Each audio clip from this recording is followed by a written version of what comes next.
The Concord Council Hall was a massive room built from white stone that glowed faintly under its own light. Hundreds of delegates from dozens of species sat in curved rows that rose toward the ceiling like the inside of a shell. At the center of the floor stood a small podium, and behind it stood Commander Elena Voss, the human representative to the Galactic Concord. She had stood at that podium more times than she could count. Tonight was no different. The topic was familiar too. Another border dispute, another human colony pushed back a few more kilometers, another vote that would not go in humanity's favor. The Velkari Compact requests an extension of mining rights along the Asheville Ridge, said the delegate from Velkar, a tall being with gray skin and 4 eyes that never seemed to blink. This area was settled by human colonists 11 years ago, but our historical claim predates their arrival by several centuries. Elena kept her face calm. She had learned long ago that anger did nothing in this room. The Concord respected calm voices and ignored loud ones, even when the loud ones were right. The colony of New Harbor has lived on that ridge for 11 years, she said. They built homes, schools, and farms. They did not know about any historical claim because no one filed one until the colony became profitable. A murmur went through the chamber. Some delegates nodded, most did not. The Velkari delegate spread his long hands. Profitable colonies often attract old claims. This is simply how the universe works, Commander. Perhaps your people should have checked the records first. Laughter, soft and polite, rippled through parts of the hall. Elena did not laugh. She had heard this kind of laughter many times in her career, and she had learned to let it pass through her without leaving a mark, at least on the outside. The vote went forward an hour later. 212 delegates in favor of the Velkari claim, 18 in favor of the human colony's right to stay. Elena did not look surprised when the numbers appeared on the screen above the podium. She gathered her notes, thanked the council for its time, and walked out through the long hallway that led to the human embassy wing. Outside, a young aide named Marcus Webb waited for her with a tablet in his hand and worry on his face. They voted against us, he said. It was not a question. They did, Elena said. That's the 3rd colony this year. Earth Defense Council isn't going to like this. Earth Defense Council doesn't like much of anything that happens in that room, Elena said. But they understand why we stay. Marcus fell into step beside her as they walked. Do you understand why we stay? Sometimes I don't. We follow every rule. We pay every fee. We send our delegates to every meeting. And every single time, something gets taken from us anyway. Elena did not answer right away. They passed through a set of glass doors that led to a balcony overlooking the embassy gardens, manicured into the shapes preferred by a dozen different species, none of them human. We stay, she said finally, because we are still small. The Concord has fleets that could erase Earth from the sky in an afternoon if they decided humanity was a threat instead of a nuisance. We stay because every year we are here, we learn something new about them, about their weapons, their politics, their weaknesses, their pride. And every year back home people are building. Marcus frowned. Building what? You'll see eventually. Not everyone needs to see it now. Elena's voice was steady, but there was something underneath it, like a current running beneath calm water. That night in her private quarters within the embassy, Elena opened a secure channel back to Earth. The screen flickered, then showed the face of General Adrian Cole, head of the newly formed Earth Defense Coalition. He looked tired, as he always did these days, but his eyes were sharp. Another colony lost, he asked without greeting. New Harbor, 11 years of work gone in one vote. Cole exhaled slowly. How many is that now, since the Concord recognized us? 6 colonies, 3 trade routes, 2 research stations shut down over safety concerns that conveniently benefited a Velkari mining company. Elena rubbed her eyes. They don't even try to hide it from us anymore, Adrian. They know we can't do anything. Can't yet, Cole said. Elena looked up at the screen. How close are we? Cole hesitated. the way he always did when the question touched on things only a handful of people were allowed to know. Closer than they think. The shipyards in the asteroid belt are ahead of schedule. The new drive systems passed every test we threw at them. We have engineers solving problems the conquered species stopped trying to solve 1,000 years ago because they got comfortable. Comfort makes you slow, Alina. We don't have the luxury of comfort. And the council? Let them have their votes. Let them take their colonies and their mining rights and their little victories in that big white room.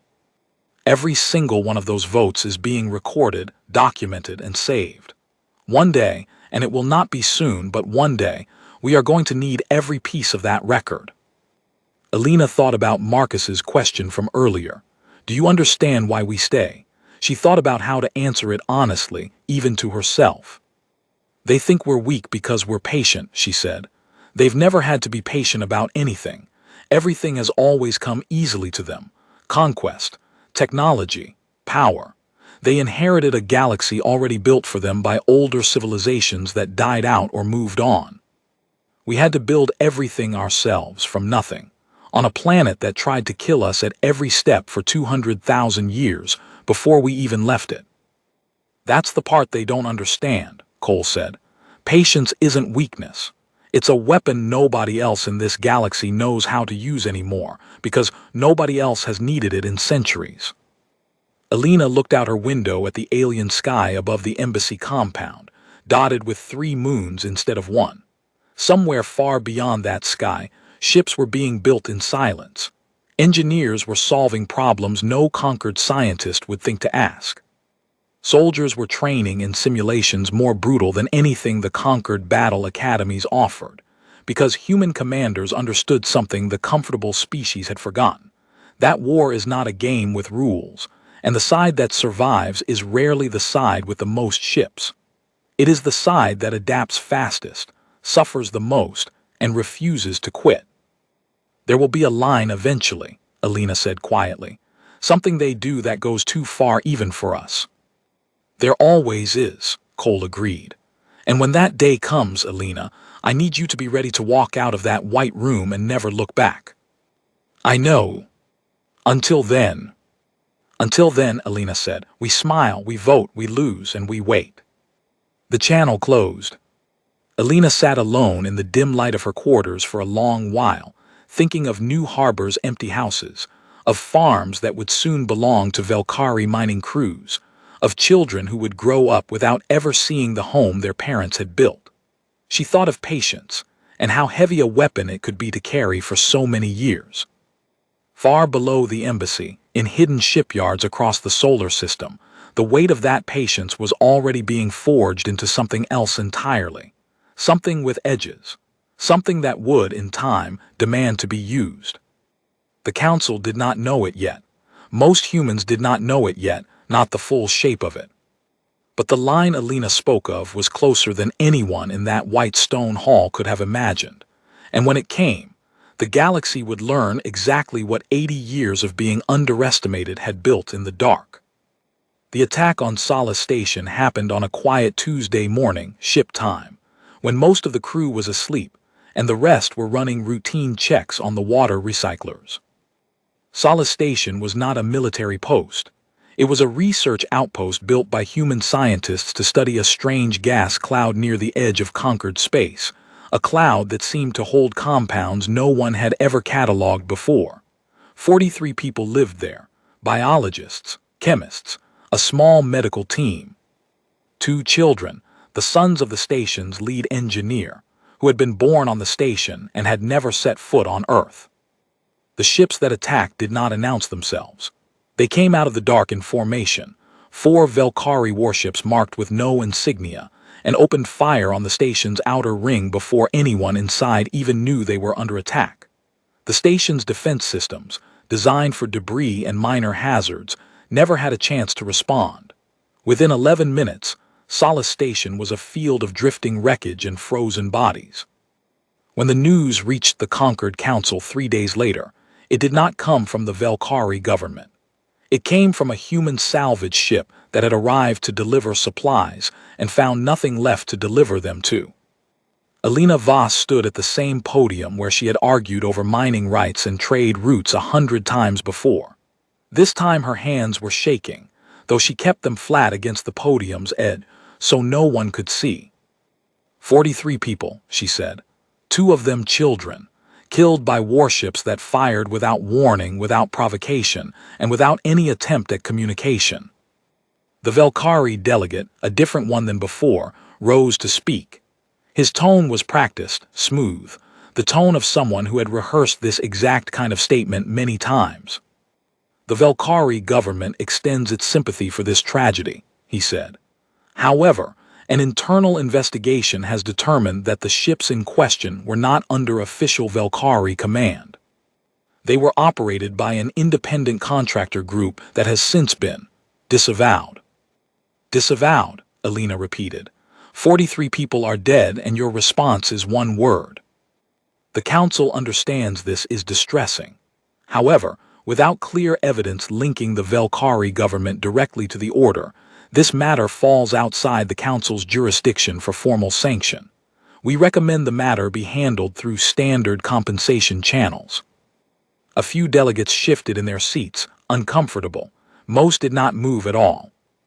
Alina looked up at the rows of faces above her, beings of a dozen species who had sat through her speeches for years, who had voted against human interests so many times that she had stopped expecting otherwise. She searched their expressions for something resembling outrage. She found very little.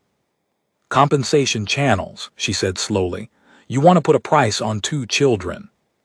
The Velkari delegate did not answer that directly. The council suggests a formal review process to be completed within the standard 18-month window. 18 months, Alina had heard enough. She did not raise her voice. She did not need to. The Earth Defense Coalition formally withdraws from all Concord oversight committees, effective immediately. Human ships will no longer report movements to Concord traffic control. Human trade will no longer pass through Concord-administered checkpoints. And any vessel that enters human territory without clearance will be treated as a hostile incursion. The chamber went silent in a way it had never gone silent before. Then the noise started, dozens of voices speaking over each other, delegates rising from their seats, aides rushing toward exits to send urgent messages back to their governments. The Velkari delegate, to his credit, recovered his composure faster than most. Commander Voss, this is an extreme overreaction. Humanity does not have the capability to enforce such a withdrawal. Your fleet consists of... You don't know what our fleet consists of, Alina said. You've never asked. You've never needed to ask because you assumed we were too small to matter. I would suggest you start asking now. She turned and walked out of the chamber, leaving 43 names behind her on the official record, and the first true silence the council had ever given to a human request. Within hours, the message reached every Concord member state. Earth was no longer participating in the system that had governed its relationship with the galaxy for 8 decades. Most governments treated it as posturing, a grieving species making a dramatic gesture that would quietly resolve itself once tempers cooled. The Velkari High Command treated it differently. General Tarsk Ivan, commander of the Velkari Third Fleet, called an emergency session with his senior officers the same night the news broke. They're bluffing, said one of his captains. Humanity has perhaps 200 warships, most of them outdated by Concord standards. We have fleets 10 times that size within a week's travel of their core systems. Perhaps, Ivan said. He was older than most of his officers, old enough to remember a time before the Concord had grown comfortable, before victories came easily and threats stopped being taken seriously. Something about the human commander's words, relayed to him secondhand, sat uneasily in his stomach. You don't know what our fleet consists of. Send a probe fleet to the edge of their territory, Ivan ordered. Nothing aggressive. I want to see what they actually have out there before anyone makes a decision about what comes next. Caution, sir. Over a species that builds ships from scrap metal and prayer. Over a species we have never actually tested, Ivan said. We assume things about humanity because they have been polite for 80 years. Polite is not the same as weak. I learned that lesson once, a long time ago, from a species far less developed than the humans, and it nearly cost me my command. I do not intend to learn it twice. His officers exchanged glances, but did not argue further. Back on Earth, General Adrian Cole watched the recording of Alina's speech with his senior staff gathered around him in a dim command room buried 300 meters beneath the Nevada desert. When it ended, no one spoke for a long moment. "She did it," Cole said finally. "She drew the line." 18 months, muttered Colonel Reyes Patel, the coalition's chief strategist. They wanted us to wait 18 months for a committee to decide whether killing children was worth a formal sanction. "They're going to send ships to test us," Cole said. "Probably within the week. They won't believe we're serious until they see something with their own eyes." "Are we ready?" Cole was quiet for a moment, thinking of the shipyards in the asteroid belt, the new drive systems, the decades of patient, hidden work that Alina had spoken of in private channels for years. He thought of 43 names, 2 of them children, and the 18-month window that would never see a single day pass. "We've been ready longer than they know," he said. "Sound the readiness alert across every fleet, quietly. No public announcements yet. Let them come and look. Let them see exactly enough to start worrying and not one piece more." Patel nodded and reached for the comm. Across the solar system, in shipyards hidden behind asteroid fields and inside hollowed-out moons, engines that had never been tested in open battle began their final preparations. Crews that had trained for years without ever firing a shot in anger checked their systems one final time. 43 people had died over a research station no one outside humanity had ever cared about. The Council had offered 18 months and a price tag. Humanity had offered silence, and then, very quietly, the first true movement of a war that the rest of the galaxy did not yet know had already begun.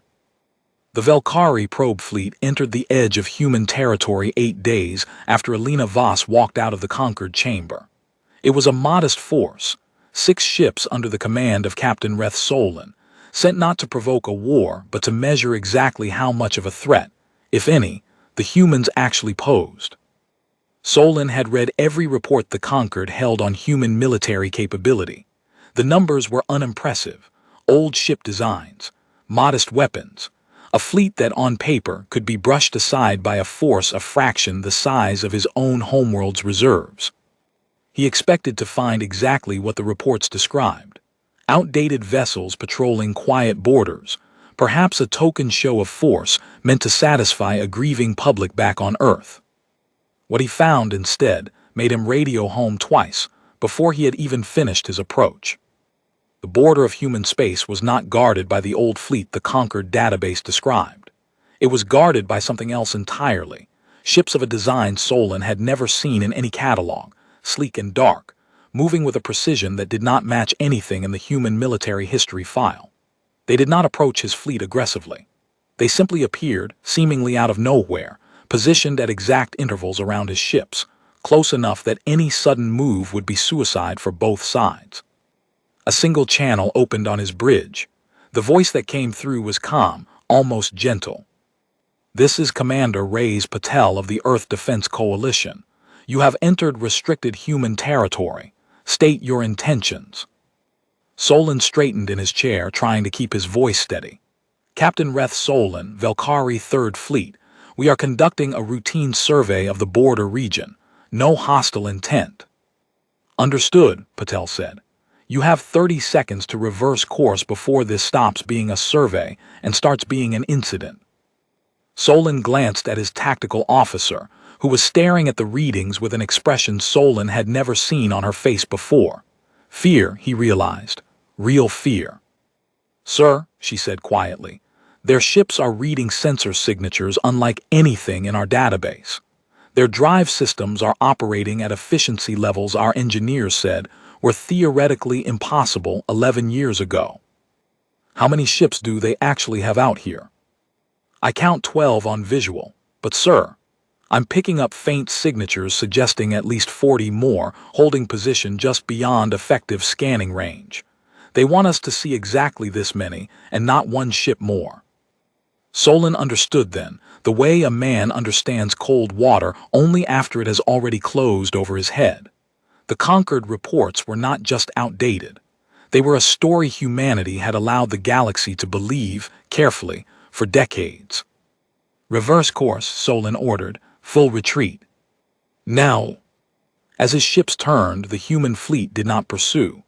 They simply held their positions, watching, until the Velkari ships vanished back across the border. It was not a battle. It was a demonstration, precise and almost courteous in its restraint, and it terrified Solon more than any battle could have. General Tarsk Ivan received the report within hours, and unlike his junior officers, he did not dismiss it. 40 additional ships, holding beyond scan range, deliberately, Ivan said, reading the report a second time. They wanted us to know they were there without telling us how many. That is not the behavior of a desperate species bluffing for time. That is the behavior of a species that has already decided exactly how this conversation will go. It could still be a trick, argued Commander Yashil Tor, the fleet's senior tactician, a Velkari officer known for his caution bordering on paranoia, which made his next words carry more weight than usual. Holographic decoys, sensor ghosts, there are many ways to fake a fleet's size. Perhaps, Ivan said. But Solon's tactical officer reported drive efficiencies 11 years beyond anything in our intelligence files. You cannot fake an engine signature that precisely, not against sensors calibrated by our own engineers. Whatever else is true, the ships that were visible were real, and they were not the ships we expected to find. A heavy silence settled over the command room. What do we tell the council? Tor asked. The truth, Ivan said. That humanity has spent the last several decades building something we never bothered to look for, because we never imagined a species so young could build anything worth fearing, and that the council's 18-month committee has just run out of time. The council did not believe him at first.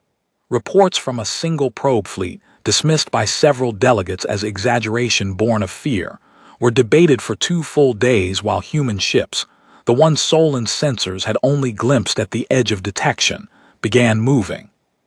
They did not move toward Velkari space first. They moved toward the abandoned mining stations and disputed colonies that had been taken from humanity over the past 8 decades, the very places the council had voted away in committee after committee. New Harbor, the Asheville Ridge, 6 colonies in total, each one reclaimed within a single day, with a precision and coordination that left almost no resistance standing by the time the sun rose over each world. There was no triumphant broadcast, no declaration of victory sent to the conquered council, just brief, factual messages relayed quietly through diplomatic backchannels. Human territory has been returned to human control. No further action will be taken against parties who withdraw peacefully within 48 hours. It was the 48 hours that unsettled the council most of all. A species at war, truly desperate or truly vengeful, does not offer mercy windows. It does not give its enemies a clean and dignified way to retreat. Humanity's restraint felt, to many delegates, more frightening than outright aggression would have been, because restraint suggested confidence rather than fear.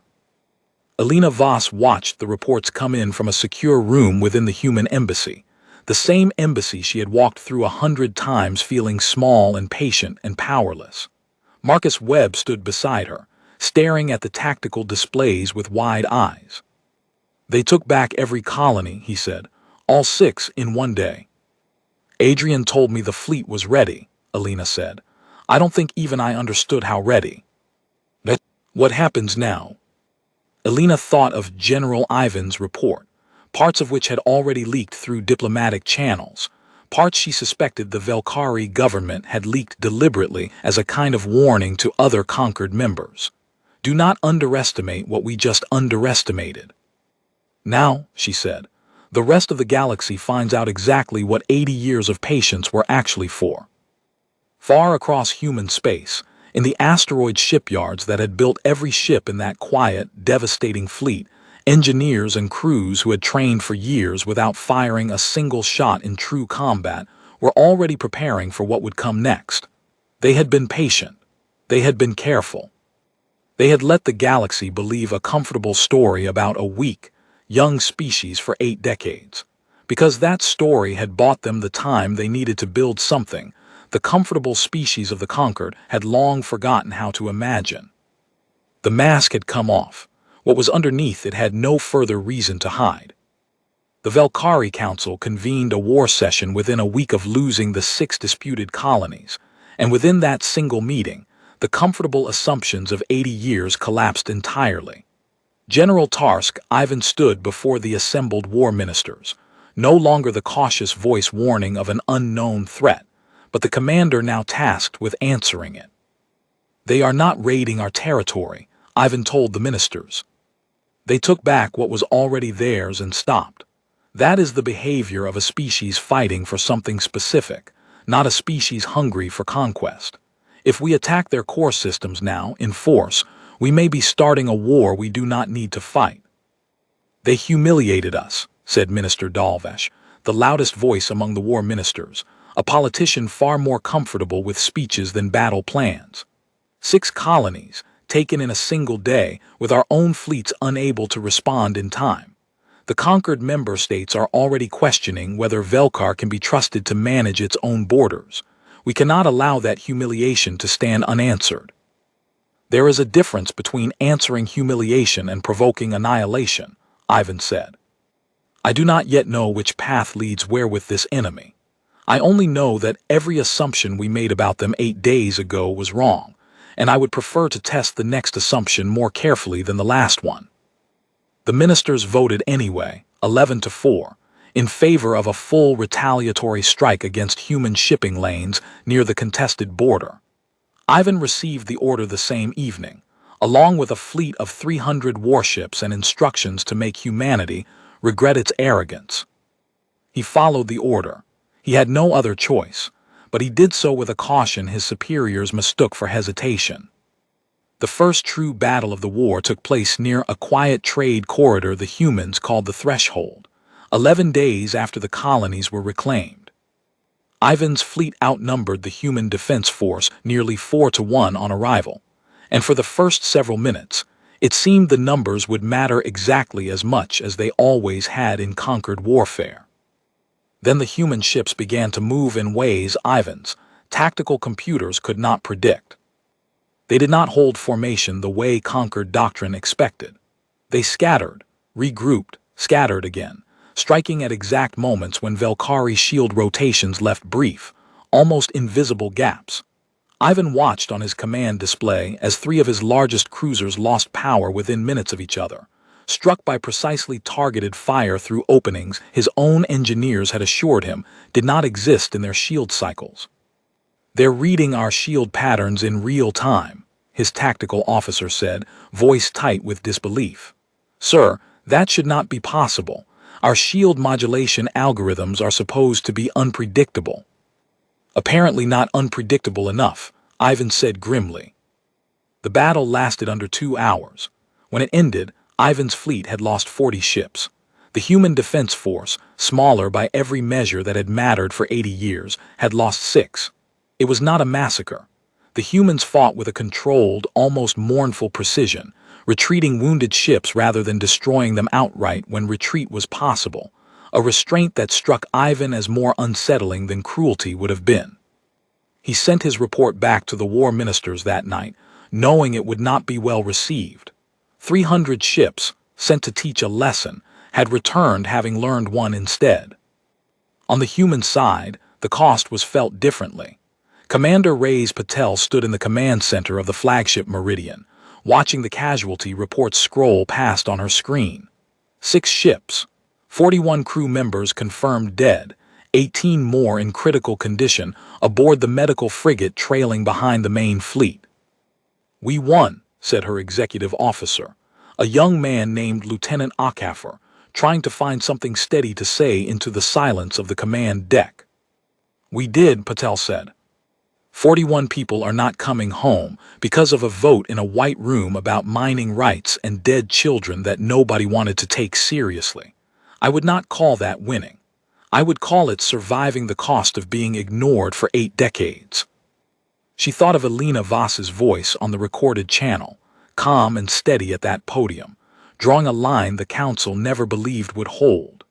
She thought of the engineers who had spent years building ship systems that no one outside a handful of secure facilities had ever been allowed to see, building toward a day they all hoped would never actually come. Send the casualty list to Earth, Patel said.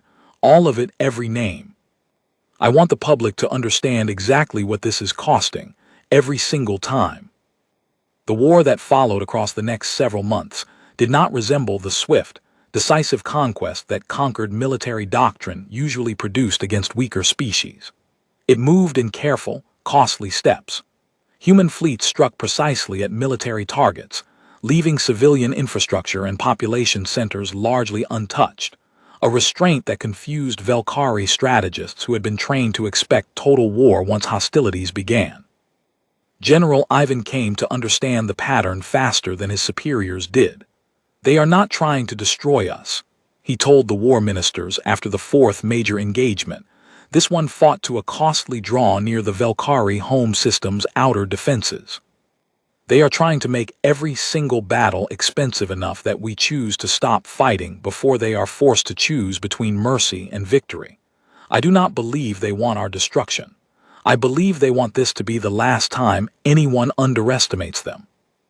And if we do not stop fighting, Minister Dalvesh asked, his earlier confidence now considerably diminished after 3 more colonies and 2 border fleets had been lost in the months since the war began. Then I believe they will give us exactly what we asked for when we ignored their warning, Ivan said quietly. I believe they will finish what we started, and I do not believe we will enjoy finding out what that finish looks like. There was a young Velkari attaché named Sarovel who had spent years working within the conquered council chambers, who had watched Alina Voss stand at that podium dozens of times, and had quietly admired her composure even while voting against her requests, because that was simply how the system worked, and no one had ever questioned it. Vel tried twice to warn his own government, through proper channels, that the human commander's restraint was not weakness but discipline, and that continuing the war risked far greater losses than continuing the peace ever would have. Both warnings were filed, acknowledged, and ignored by ministers more interested in saving face than saving lives.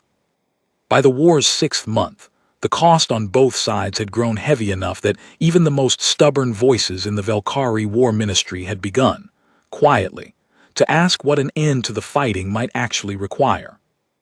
On Earth, in the command room 300 meters beneath the Nevada desert, General Adrian Cole reviewed the latest reports with the same tired eyes he had carried since the war's first day.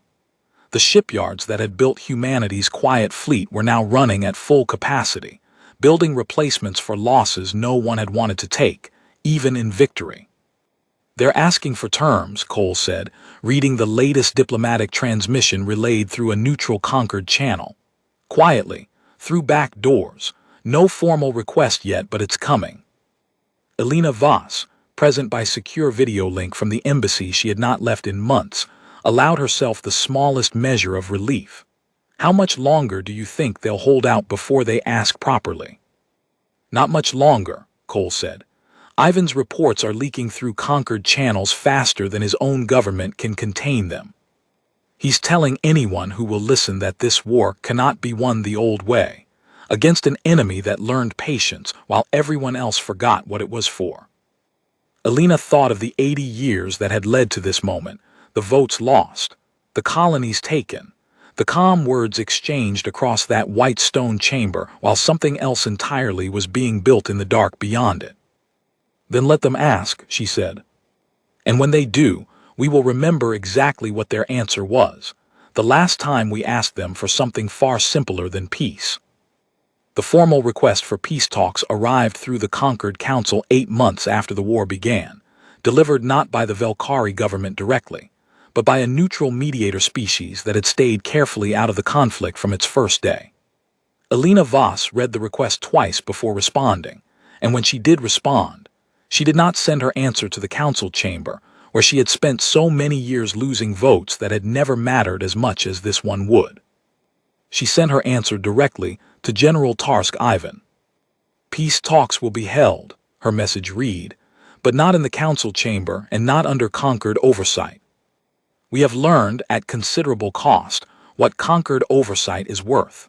Talks will be held aboard a neutral station between human representatives and Valkyrie representatives only. No committees, no 18-month review windows. If your government wants this war to end, it can sit across a table from the people it underestimated and say so plainly.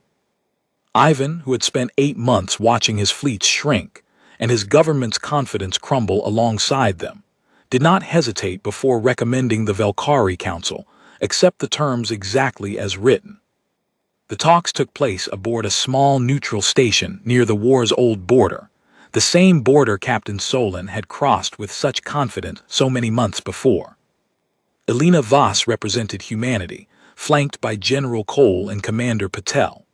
Ivan represented Velkar, flanked by Minister Dalvesh, whose earlier confidence had worn down to something far more careful and far more humble. We are prepared to recognize human sovereignty over all previously disputed territories, Dalvesh began, reading from a prepared statement with the stiff formality of someone trying very hard to sound like he was not surrendering. We are also prepared to discuss appropriate compensation for the loss of Solace Station and for the civilian and military casualties incurred during the recent conflict. Elena let the silence stretch for a moment before answering, not out of theater, but because she wanted to be certain her next words would be heard clearly. We are not interested in compensation, Minister. We are interested in something the Council was unwilling to offer us 8 months ago, when 43 people died and your government called it a matter for an 18-month review. Dalvash's jaw tightened slightly. What does humanity require then? Acknowledgement, Elena said. A formal, permanent record entered into Concord archives, stating exactly what happened at Solace Station, who was responsible, and why the Council's response was inadequate. Full sovereignty over our territory, with no future claims permitted under any historical precedent older than our own colonization. And a binding agreement that any future act of aggression against human territory will be treated, by every conquered member state, as an act of war against the entire conquered, not a private matter to be settled through quiet compensation. Ivan spoke for the first time since the talks began. You are not asking for control over conquered governance. You are not asking for territory beyond what was already yours. No, Elena said. We never wanted an empire, General. We wanted to stop being treated as though our lives and our work mattered less than a mining contract. That is all this was ever about. It took 3 more days of careful negotiation before the terms were finalized, but the shape of the agreement Elena had outlined on the first day remained largely unchanged by the end.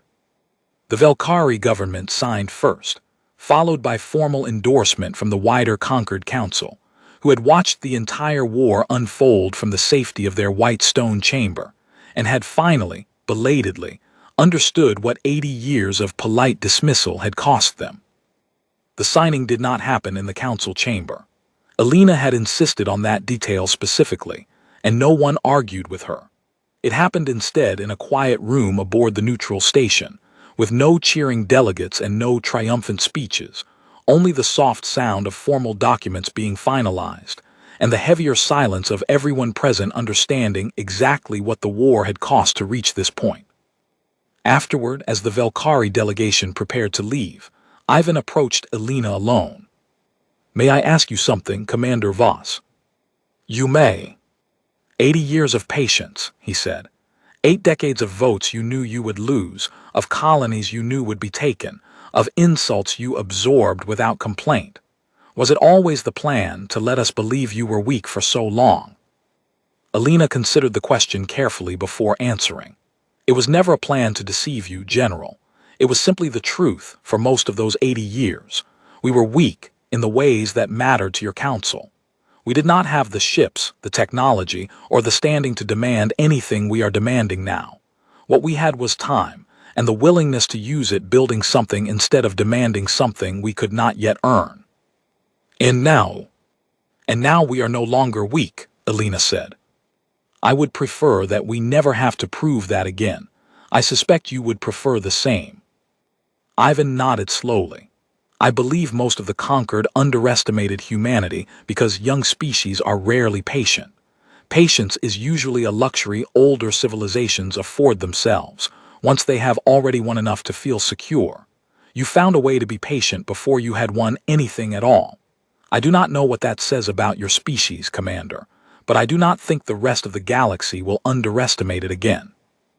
Elena thought of New Harbor's empty houses, of 43 names recorded permanently in conquered archives, of a war fought with restraint that had still cost more lives than she would ever be able to forget. There was no triumph in her chest as she stood there, only a quiet, heavy relief that the fighting had finally stopped, and a colder certainty that it should never have needed to start in the first place. It says, she said finally, that we learned to wait, General. Nothing more dramatic than that. We waited, we built, and when waiting was no longer enough, we used what we had built as carefully as we could. I hope your council remembers the lesson without needing another war to teach it twice. Months later, back on Earth, Elena stood at a small memorial ceremony for the crew of Solace Station, the same 43 names that had once meant nothing to a chamber full of delegates in a white stone hall.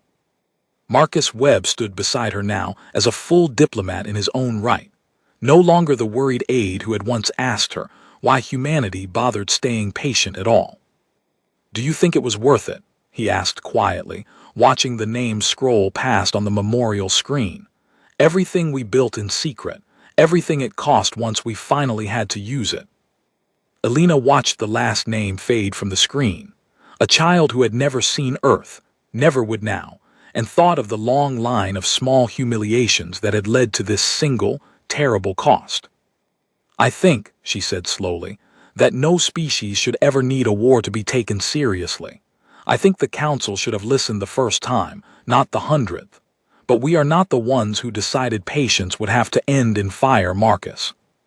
They decided that, the day they called 2 dead children a matter for an 18-month review." She looked out at the gathered crowd, humans who had spent 80 years being polite to a galaxy that mistook politeness for permission, and who now stood a little straighter, a little more certain of their place among the stars than they had ever been allowed to feel before. "Was it worth it?" she repeated softly. "I don't know if that's the right question. I only know that we are still here, still ourselves, and the next time someone in that white stone room considers dismissing a dead child as a procedural matter, they will remember exactly what came after the last time anyone tried." The memorial screen went dark. Around her, the crowd remained quiet for a long moment, the kind of silence that comes not from emptiness, but from everyone present understanding, fully and finally, exactly what had been won, and exactly what it had taken to win it.